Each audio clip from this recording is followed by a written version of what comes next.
வணக்கம் ஸ்டூடெண்ட்ஸ். நம்ம 10th science அறிவியல அழகு 21 பார்க்க போகிறோம். 1 மார்க் புக் இன்சர்ட் எல்லாமே அதில் இருக்கும். உடல் நலம் மற்றும் நோய்கள் இந்த யூனிட் தான். கிட்டத்தட்ட 110 கொஸ்டின்ஸ் இருக்கு. அதை நம்ம பார்க்கலாம். அதனாலே உங்களுக்கு இந்த யூனிட் ரொம்ப கிளியராக புரிய வரும். ஸோ முக்கியமான புள்ளிகளில் நம்ம போக்சோ சட்டம் 2012 அறிமுகம், 2019 திருத்தம் பண்ணாங்க. வகை 1 நீரழிவு அப்படிங்கிறது ஐடிடிஎம், வகை 2 நீரழிவு தான் வந்து என்ஐடிடிஎம். புற்றுநோய் பரவும் நிகழ்வு மெட்டாஸ்டாசிஸ் அப்படின்னு சொல்லிட்டு. இந்தியாவின் முதல் ஹெச்ஐவி எங்க கண்டுபிடிக்கப்பட்டதுன்னா சென்னையில 1986. புகையிலை எதிர்ப்பு நாள் மே 31. ஹெச்ஐவி வந்து லிம்போசைட்டுகள் டி உதவி செல்கள் தாக்கும். அது நம்ம பின்னாடி படிக்க போறோம் டீட்டெயிலா. ஒன்றும் இல்லை. பிஎம்ஐ அப்படிங்கிறது ஒரு குறியீடு. அந்த குறியீடு 30க்கு மேல இருந்தால் உடல் பருமன். சூத்திரம் வந்து எடை பை உயரம் ஸ்கொயர். சரிங்களா? நம்மளோட எடை பை உயரம் ஸ்கொயர். உலக எய்ட்ஸ் தினம் டிசம்பர் 1. இரத்த சர்க்கரை குறைக்கும் ஹார்மோன் வந்து இன்சுலின். என்சிபிசிஆர் அமைக்கப்பட்ட ஆண்டு. என்சிபிசிஆர்னா என்ன அப்படிங்கிறது பின்னாடி எல்லாமே இருக்கு. மார்ச் 2007. ஒரு கிண்டு மாதிரி. இப்போ நோய்கள் வகைப்பாடு. உடல்நல மற்றும் நோய்கள்ல நீரிழிவு, அப்புறம் இதய நோய், அதில் வந்து ஐடிடிஎம் என்ஐடிடிஎம் அப்படிங்கிறது இருக்கு. அப்புறம் சிஹெச்டி பிஎம்ஐ அப்படிங்கிறது.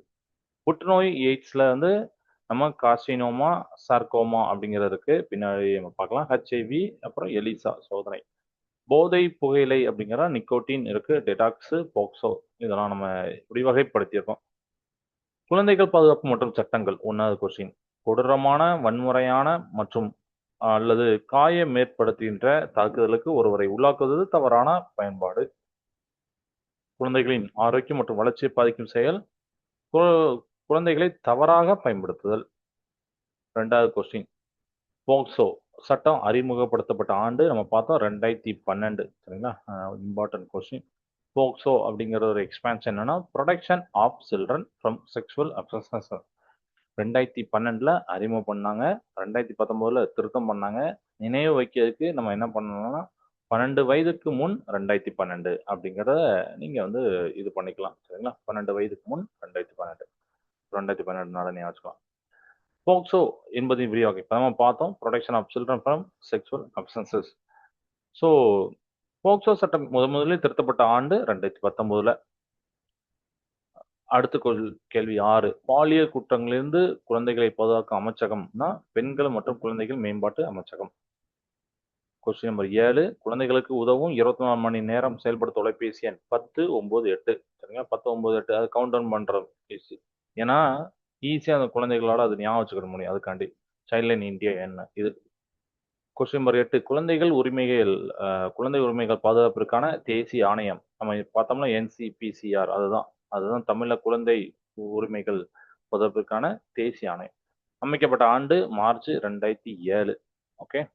என்சிபிசிஆரோட இங்கிலீஷ் எக்ஸ்பென்ஷன் பின்னாடி இருக்கு, நம்ம பார்க்காம போறோம்.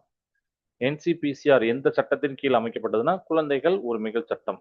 சிபிசிஆர் அதையும் பின்னாடி பார்க்க போறோம். அது சிபிசிஆர் கீழ் என்சிபிசிஆர். Okay okay. இது வந்து 2005. என்சிபிசிஆர்னா 2007 ஞாபகம் வச்சுக்கோங்க. அதுக்கு 2 வருஷம் முன்னாடி இந்த சிபி அப்படிங்கிறது. குழந்தை பராமரிப்பு மற்றும் பாதுகாப்பு சட்டம், சிறுவர் நீதி சட்டம் எந்த ஆண்டு கொண்டு வரப்பட்டதுன்னா 2000. இதுவும் ஒரு இயரு பார்த்துக்கோங்க. 2வது போதை மருந்துகள் மற்றும் அவற்றின் விளைவுகள்.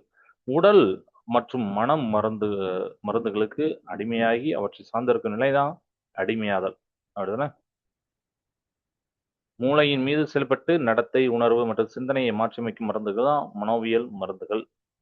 Question number 3. இதுல போதை டாபிக்ல மருந்துகளை தொடர்ந்து பயன்படுத்துவதால் ஏற்படும் நிலை மருந்தினை சார்ந்திருக்கு. அது நமக்கு எல்லாருக்குமே தெரியும். ரெகுலரா எடுத்துக்கிட்டே இருந்தா அதுலயே அடிக்ட் ஆயிரும். அது இல்லாம நம்மளால இது பண்ண முடியாத மாதிரி ஆயிரும். மருந்துகளை சார்ந்திருத்தல் என்ற சொல்லை பயன்படுத்த அறிவுறுத்திய அமைப்பு எதுனா உலக சுகாதார நிறுவனம் WHO. போதை மருந்துகள் மற்றும் மனோவியல் மருந்துகள் சட்டம் அறிமுகப்படுத்தப்பட்ட ஆண்டு இது 1985. இது ஒரு இயர். சரிங்களா? போதை மருந்துகள், மனோவியல் மருந்துகள் சட்டம் அறிமுகப்படுத்தப்பட்ட ஆண்டு. அடுத்த கொஸ்டின். மருந்துகளின் தவறான பயன்பாடு மற்றும் கடத்தல் மீதான சர்வதேச நாள் வந்து ஜூன் 26.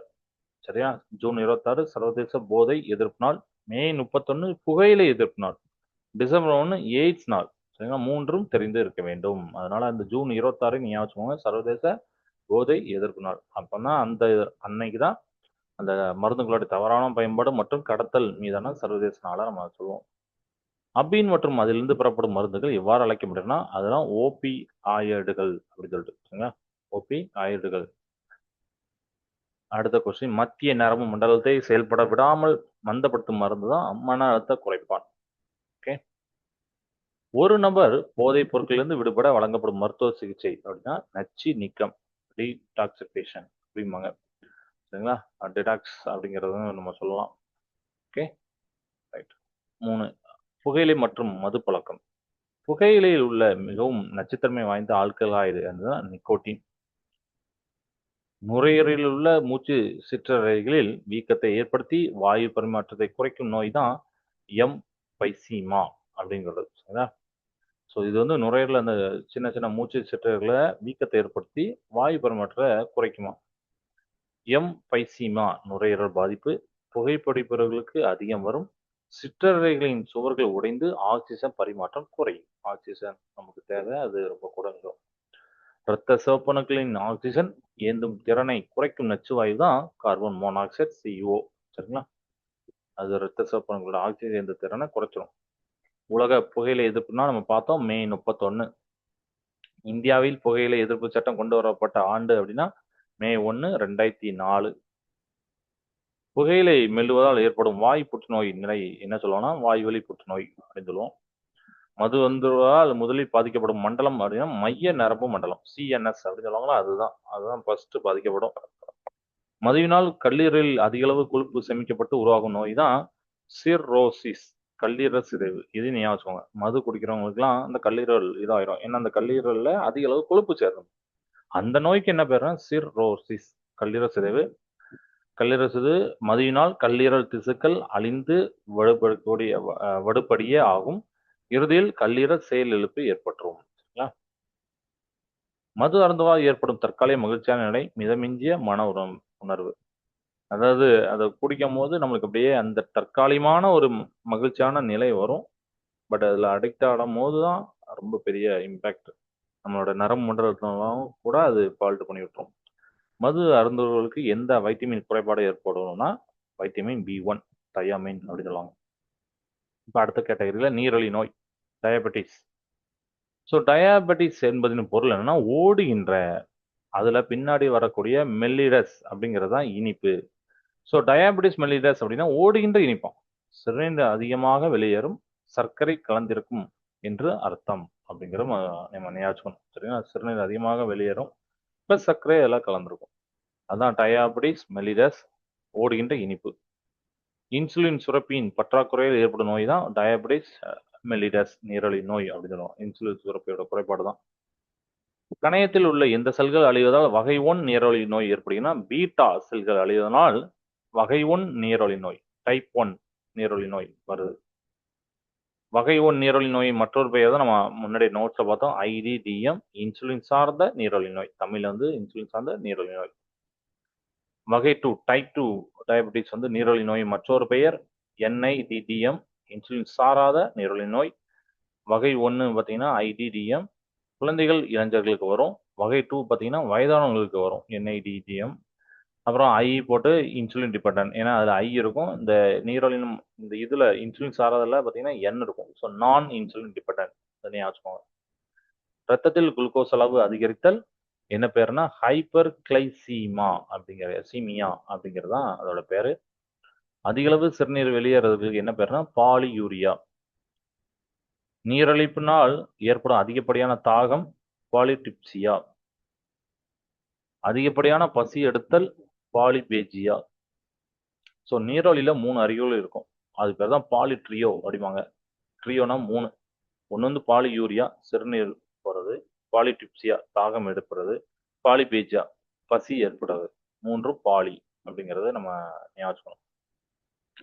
சிறுநீரில் குளுக்கோஸ் வெளியேற்றப்படுவது கிளைகோசூரியா சரிங்களா. அதெல்லாம் குளுக்கோஸ் வெளியேறினா அதை சொல்லுவாங்க. சாதாரண உண்ணாவிரத இரத்த குளுக்கோஸ் அளவு எவ்வளவு அப்படின்னா 70லேருந்து 110 மில்லிகிராம் டெசிலி இந்த அளவுக்கு இருக்கும்.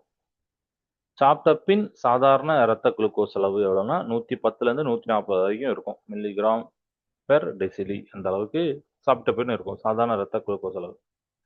நீரிழிவு நோயின் போது ரத்தத்தில் சேரும் நச்சுப் பொருட்கள் என்னன்னா கீட்டோன் உடலங்கள், கீட்டோன் பாடிஸ். உடல் பருமன் மற்றும் இதய நோய்கள் பார்க்கலாம். உடல் பருமனை அளவிட பயன்படும் குறியீடு தான் நம்ம பார்த்தோம், பிஎம்ஐ அப்படின்னு சொல்லிட்டு பார்த்தோம்னா, ஸோ உடல் பரும குறியீடு அப்படின்னு அர்த்தம், பிஎம்ஐ.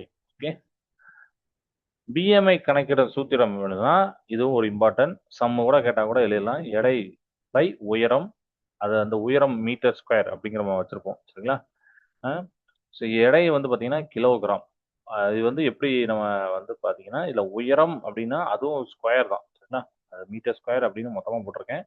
பட் வந்து உயரம் ஸ்கொயர், எடை பை உயரம் ஸ்கொயர் அப்படின்னு ஞாபகம். இந்த இங்கிலீஷில் நீங்கள் பாருங்கள், weight by height square.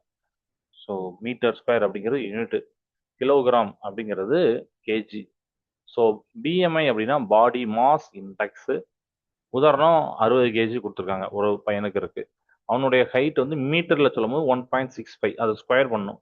So 60 1.65 square பண்ணதுனால டிவைட் பண்ணும்போது 22 அப்படின்னு வருது. ஸோ 22 அப்படிங்கிறது ஒரு சாதாரண இது. நீங்கள் அந்த ரேஞ்சு நம்ம பின்னாடி பார்ப்போம், சாதாரண ரேஞ்ச், அதனால சாதாரண எடை அப்படின்னு நம்ம சொல்கிறோம்.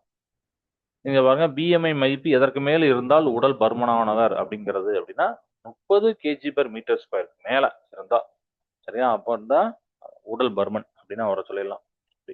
பிஎம்ஐ மதிப்பு 25லேருந்து 29.9 கிலோகிராம் பெர் மீட்டர் ஸ்கொயர் வரை இருந்தால் ஓவர் வெயிட், அதிக எடை. ஸோ பருமன் வேற, அதிக எடை வேற. அந்த ரேஞ்ச் நீங்க 30க்கு மேல இருந்தால் தான் அந்த பருமன். அது 25லேருந்து 29.9 இருந்தால் அதிக எடை அப்படின்னு சொல்லணும். இரத்த நாளங்களில் கொழுப்பு படிவதால் ஏற்படும் இதய நோய் என்னன்னா இதய குழல் நோய், சிஹெச்டி அப்படின்னு சொல்லுவாங்க. தமனியின் உட்புறத்தில் கொழுப்பு பிளேக் படிவது எவ்வாறு அழைக்கப்படுகிறதுனா, இது ஒரு இம்பார்ட்டன்ட் கொஸ்டின். ஆத்தெரோஸ்கிலிரோசிஸ் அப்படிங்கிறது. தமனியுடைய உட்புறத்துல கொழுப்பு பிளேக் படிவது எவ்வாறு அழைக்கப்படுதுன்னா இதுதான். இதய தசைகளுக்கு இரத்த ஓட்டம் குறைவதால் ஏற்படும் நிலை வந்து இஸ்கிமியா. இதய தசைகளுக்கு இரத்த ஓட்டம் முற்றிலும் நிறுத்தப்படும் நிலை தான் மாரடைப்பு.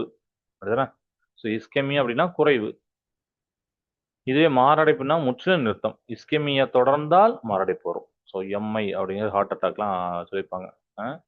ரைட். இந்தியர்களுடைய ரத்தத்தில் இருக்க வேண்டிய விரும்பத்தக்க கொழுப்புகளுடைய அளவு எவ்வளோனா இவ்வளோதான், 200 மில்லிகிராம் பெர் டெசிலி. நல்ல கொலஸ்ட்ரால் எதுன்னா HDL, அதிக அடர்த்தி கொண்ட லிப்போபுரதம் தான் நல்ல கொலஸ்ட்ரால், HDL. கெட்ட கொலஸ்ட்ரால் அப்படின்னா LDL, குறைந்த அடர்த்தி கொண்ட லிப்போபுரதம். ஸோ HDL ஹச் அப்படிங்கிறத நம்ம வந்து ஹை அப்படின்னு நம்ம சொல்லும் போது இதில் எப்படி யோசிச்சுக்கோன்னா ஹாப்பியானது, ஹெல்த்தியானது, நல்லது. எல்டிஎல்ல எல், ஸோ வந்து அது வந்து லோ கெட்டது அப்படின்னா. ஸோ HDL அதிகம், இதயம் பாதுகாப்பு. லோடிஎல் அதிகம், ஆபத்து அப்படிங்கிறத நீங்கள் ஞாபகம் வச்சுக்கணும். ரத்த அழுத்தம் அதிகரித்து எவ்வாறு அழைக்கப்படுதுன்னா அதுதான் ஹைப்பர் டென்ஷன். இப்போ புற்றுநோய், கேன்சர். புற்றுநோய் என்ற லத்தீன் சொல்லின் பொருள் என்னன்னா நண்டு, சரிங்களா? கேன்சர் லத்தீனில் கிராப், நண்டு. புற்றுக்கட்டி நண்டின் கால்களைப் போல பல திசைகளில் பரவும் என்பதால் இப்பெயர் வந்ததாம். கிளியர்? புற்றுநோயை பற்றி படிப்பின் பெயரோட தான் ஆன்காலஜி. இது ஞாபகம், இம்பார்ட்டன்ட். ஆன்காலஜி இதுதான் புற்றுநோயை பற்றி படிக்கக்கூடிய படிப்பின் பெயர். உடலின் மற்ற பகுதிகளுக்கு பரவும் புற்று செல்கள் எவ்வாறு அழைக்கப்படுகின்றன? மெலிக் டென்ட் அப்படின்னு சொல்லிட்டு, மெலிக் டென்ட். ஓகே, ஒரு இடத்திலேயே நிலைத்து நிற்கும் புற்றுக்கட்டி வந்து பெனினைன். ஸோ பினைனைன் அப்படிங்கிறது அங்கே அப்படியே இருக்க, பரவாது, நல்லது அப்படின்னு. இப்போ நம்மளுக்கு பரவக்கூடியது நம்ம மேலே பார்த்தோம், சரிங்களா? ஆபத்தானது. ஓகே, புற்று செல்கள் இரத்தத்தின் வழியாக பரவும் நிகழ்வு தான் மெட்டாஸ்டாசிஸ், சரிங்களா? புற்று செல்கள் ரத்தத்தின் வழியாக பரவும் தான் மெட்டாஸ்டாசிஸ். எபித்திலியம், எபித்திலியல் மற்றும் சுரப்பிகளின் திசுக்களில் உருவாகும் புற்றுநோய் கார்சினோமா. இது ஞாபகம், எபித்திலியல் மற்றும் சுரப்புகளோட திசுக்களில் உருவாகும் புற்றுநோய் கார்சினோமா. அடுத்த கொஸ்டின், இணைப்பு மற்றும் தசை திசுக்களில் உருவாகும் புற்றுநோய் சார்கோமா. இணைப்பு மற்றும் தசை பின்னாடி நோட்ஸா நம்ம இருக்கு, அப்போ பார்க்கலாம். இரத்த வெள்ளை அணுக்கள் அதிகரிப்பதால் ஏற்படும் புற்றுநோய் தான் அது லியூகேமியா, சரிங்களா? அதில் இரத்த வெள்ளை அணுக்கள் அதிகரித்தாலும் ஒரு புற்றுநோய் வருது. புற்றுநோய் உண்டாக்கும் காரணிகள் அப்படின்னா பார்த்தீங்கன்னா கார்சினோஜென்கள். புற்றுநோய் உண்டாக்கும் வைரஸ்கள் பார்த்தீங்கன்னா ஆன்கோஜெனிக் வைரஸ்கள். ஆன்கோ அப்படின்னாலே புற்றுநோய் நம்ம படிச்சிருந்தோம், அப்படிதான். ஸோ அது ஞாபகம், ஆன்கோஜெனிக் வைரஸ்கள். உலக புற்றுநோய் நாள் பிப்ரவரி 4. தேசிய புற்றுநோய் விழிப்புணர்வு நாள் நவம்பர் 7. கதிர்வீச்சுகளை பயன்படுத்தி புற்று செல்களை அழிக்கும் முறை தான் கதிர்வீச்சு சிகிச்சை, ரேடியோ தெராப்பி. மருந்துகளை பயன்படுத்தி புற்று செல்களை அழிக்கிற முறை தான் வேதி சிகிச்சை, கீமியோதெராப்பி. கீமியோனா வேதி. புற்றுநோயை கண்டறிய திசுகளை சோதிக்கும் முறை தான், இதுவும் ஒரு இம்பார்ட்டன்ட் கொஸ்டின், பயாப்சி. புற்றுநோயை கண்டறிய அந்த திசுகளை ஒரு சின்ன துண்டா எடுத்து சோதனை பண்ணுவாங்க, அதான் பயாப்சி. இப்போ எய்ட்ஸ், ஏஐடிஎஸ், எய்ட்ஸ் நோயை உண்டாக்கும் வைரஸ் ஹெச்ஐவி நம்மளுக்கு தெரியும். அது தமிழ்ல வந்து மனித தடைக்காப்பு குறைவு வைரஸ் அப்படிங்கிறத நம்ம வந்து சொல்றோம். எய்ட்ஸ் என்பதின் விரிவாக்கம் என்னன்னா acquired immuno deficiency syndrome. So அக்யூர்டுனா பெறப்பட்ட, இம்யூனோனா நோய் எதிர்ப்பு, டிஃபிஷியன்சினா குறைபாடு, சிண்ட்ரம் அப்படின்னா நோய் கூட்டு. ஹெச்ஐவி வைரஸால் எய்ட்ஸ் வரும் அப்படின்னு சொல்லிட்டு. ஹெச்ஐவி வைரஸ் எதனை தாக்குகிறதுனா லிம்போசைட்டுகள், அதாவது டி உதவி செல்கள் அப்படின்னு சொல்லுவாங்க, லிம்போசைட்டுகளை தாக்கின்றன. இந்தியாவின் ஹெச்ஐவி ஆராய்ச்சி மற்றும் சிகிச்சை முன்னோடி யாருன்னு பார்த்தீங்கன்னா டாக்டர் சுனிதி சால்மோன். இந்தியாவில் முதலில் ஹெச்ஐவி தொற்று கண்டறியப்பட்ட இடம் நம்ம பார்த்தோம், சென்னை 1986. இந்தியாவின் முதல் ஹெச்ஐவி சென்னை 1986. இது தமிழ்நாட்டுக்கு பெருமை இல்லை, ஆனால் ஆரம்ப கட்ட கண்டறிவுக்கு வரலாற்று முக்கியத்துவம் உண்டு அப்படிங்கிறத சொல்லியிருக்காங்க. சரிங்களா? ஃபர்ஸ்ட் ஆரம்ப கட்டத்தில் கண்டறிய முடிஞ்சது இல்லை. ஹெச்ஐவியை கண்டறியும் ஆரம்ப கட்ட சோதனை என்ன? எலைசா. ஞாபகம். ஹெச்ஐவி இருக்கிறது உறுதிப்படுத்தும் சோதனை இருக்கு. ஸோ இந்த ரெண்டு தான் நிறைய பேர் குழப்பிடுவாங்க. ஒன்று வந்து கண்டறிய சோதனை, இன்னொன்று வந்து உறுதிப்படுத்தும் சோதனை. உறுதிப்படுத்துகிற சோதனை தான் வெஸ்டர்ன் பிளாட். சரிங்களா? ஹெச்ஐவி சோதனை வரிசை முதல் எலிசா பண்ணுவாங்க, எலைசா. அப்புறம் வெஸ்டர்ன் பிளாட் உறுதிப்படுத்த பண்ணுவாங்க. எலைசா வந்து ஸ்கிரீனிங் டெஸ்ட் தான். வெஸ்டர்ன் பிளாட் தான் கன்ஃபர்மேட்டரி டெஸ்ட். அதுதான் உறுதிப்படுத்தும். உலக எய்ட்ஸ் தினம் வந்து டிசம்பர் 1 தெரியும். எய்ட்ஸ் நோயை கட்டுப்படுத்தும் இந்திய அமைப்பு பார்த்தீங்கன்னா நாக்கோ. நாக்கோவுடைய விரிவாக்கம் என்னன்னா national AIDS control organisation. HIV தொற்றிலிருந்து அறிகுறிகள் தென்பட ஆகும் காலம் மறைமுக காலம் பார்த்தீங்கன்னா 5 to 10 ஆண்டுகள். ஹெச்ஐவி அந்த தொற்று அந்த கிருமி வந்தாலும் ஃபர்ஸ்ட் ஆரோக்கியமா இருக்குமா, ஒரு 5 to 10 ஆண்டுகளுக்கு தான் அதோடைய அந்த சைடு எஃபெக்ட் தான் தெரியும். அதான் மறைமுக காலம் சொல்லியிருக்காங்க. முக்கிய பொது வினாக்கள். இதுல நம்ம சுகர் ஃப்ரீ மாத்திரைலாம் நிறைய விளம்பரம் வருது அப்படின்னா, மாத்திரைகளில் உள்ள இனிப்பூட்டி பார்த்தீங்கன்னா அதுலயும் இனிப்பூட்டி இருக்கும். அது வந்து செயற்கை இனிப்பூட்டி. அதுக்கு பேர் என்னன்னா ரொம்ப இம்பார்ட்டன்ட், ஆஸ்பர்டாம். சரிங்களா? ஆஸ்பர்டாம். அதிக நார்ச்சத்துள்ள உணவுப் பொருள் எதுனா ஆளி விதைகள், கொய்யா. இது போக இருந்தாலும் இது அதிக நார்ச்சத்துள்ள உணவுப் பொருட்கள். அதனால உடம்புக்கு நார்ச்சத்து வேணும்னா அது ஆளி விதைகள், கொய்யா இந்த மாதிரி சாப்பிடலாம். இதய துடிப்பை கட்டுப்படுத்தும் கருவி அப்படின்னா பேஸ் மேக்கர். இரத்த ஓட்டத்தில் உள்ள அடைப்பை நீக்க செய்யப்படும் அறுவை சிகிச்சை தான் ஆஞ்சியோபிளாஸ்டி. இரத்த ஓட்டம் மேலே அடைப்பு இருந்தால் அவ்வளோ மாரடைப்பு அந்த மாதிரிலாம் வரும். ஸோ அதை நீக்கிறதுக்கு செய்யப்படக்கூடிய அறுவை சிகிச்சை தான் ஆஞ்சியோபிளாஸ்டி. உடல் செயல்பாட்டை தூண்டி விழிப்புணர்வை அதிகரிக்கும் போதைப் பொருள் தூண்டிகள், ஸ்டிமுலேட்டன்ஸ். கொக்கைன் என்ற தாவரத்திலிருந்து பெறப்படுகிறதுனா எரித்ரோசைலம் கோகோ. கஞ்சா செடியிலிருந்து பெறப்படும் போதைப் பொருள் எதுனா மரிஜுவானா. சரிங்களா?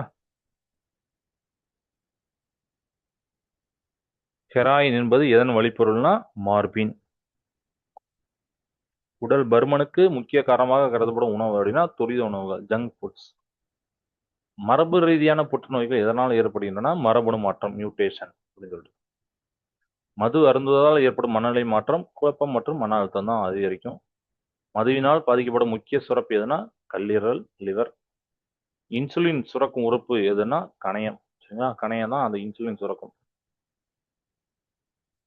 கணையத்தில் உள்ள நாளமிலா சுரப்பு எதுனா லாங்கர்ஹான் திட்டுகள். So islets of Langerhans, alpha செல்கள் குளுக்கோன் சுரக்கும், பீட்டா செல்கள் இன்சுலின் சுரக்கும். பீட்டா செல்கள் அழிந்தால் ஐடிடிஎம் அப்படிங்கிறத ஞாபகம். பீட்டா செல்கள் இன்சுலின் சுரக்கும், அது அழிஞ்சா ஐடிடிஎம், நீரிழிவு நோய் அப்படிங்கிறத சொல்றாங்க. குளுக்கோன் இது சுரக்கும். ஓகே.